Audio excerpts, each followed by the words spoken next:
Pourquoi est-ce que vous allez refuser de vous faire vacciner? Bonjour, vous allez bien? Moi, Bonjour. effectivement, je suis médecin à Marseille et je parle pas du tout pour mon institution, je parle pour moi. J'ai pas de conflit d'intérêt avec l'industrie vaccinale. J'ai 450 € déclarés sur Transparence Santé. J'ai pas de stock option, j'ai pas d'intéressement financier, contrairement à certains responsables en Angleterre et puis partout dans le monde. Et puis, je suis porte-parole d'un collectif de soignants, de médecins, de chercheurs, d'universitaires, de hauts fonctionnaires, d'artistes, de gens qui travaillent même dans les ARS, de restaurateurs, de citoyens, de parents. Je suis extrêmement honoré d'être leur porte-parole.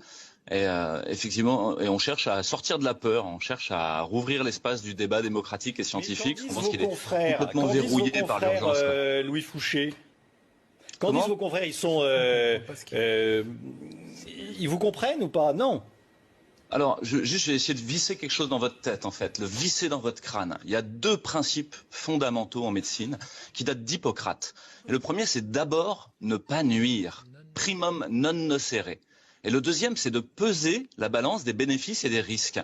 Qu'est-ce que ça veut dire peser la balance des bénéfices et des risques? Ça veut dire, est-ce que vous prendriez un avion pour New York dont vous n'êtes pas absolument sûr que son train d'atterrissage fonctionne? Ça, c'est le risque. Et puis, pour ce qui est du bénéfice, c'est est-ce que vous prendriez un avion pour New York s'il risque d'aller à Moscou ou Chicoutimi?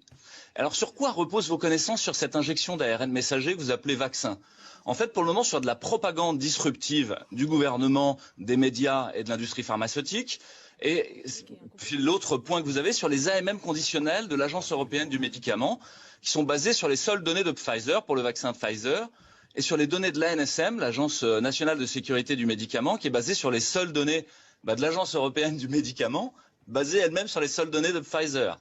Pfizer, qui est cette entreprise philanthrope, bienfaitrice de l'humanité, désintéressée, qui a été condamnée à 2,3 milliards d'euros d'amende pour falsification de données, publicité mensongère et commission occulte en 2009. Qu'est-ce que ça veut dire commission occulte? Ça veut dire des valises de billets, de manière un peu imagée, pour des responsables, des dirigeants et des leaders d'opinion, qui a été condamné ces 10 dernières années à des millions d'euros d'amende pour les mêmes choses. Vos arguments. Merci.